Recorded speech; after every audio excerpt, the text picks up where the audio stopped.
গেলে তিনটি প্রশ্ন করা হয়, যা মুনকার ও নাকির দুই ফেরেশতা দ্বারা জিজ্ঞাসিত হয়।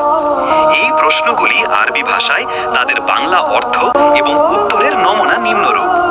১. মান রাব্বুকা। উচ্চারণ মান রাব্বুকা, অর্থ তোমার রব কে? উত্তর রাব্বি আল্লাহ। রাব্বি আল্লাহ, অর্থ আমার রব হলেন আল্লাহ।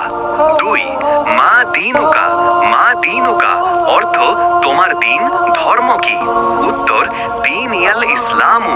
দীন ইয়াল ইসলাম, অর্থ আমার দিন হলো ইসলাম। ৩. মান হাজার রাজুলুল্লাযী বুইসা ফীকুম।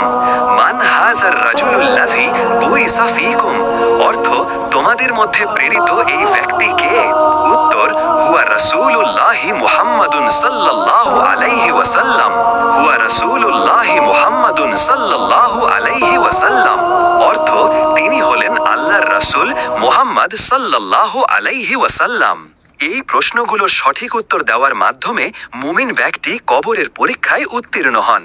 উত্তরের জন্য ঈমানের ওপর অটল থাকা এবং আল্লাহ ও তার রাসূলের প্রতি বিশ্বাস রাখা অত্যন্ত গুরুত্বপূর্ণ। কবরে গেলে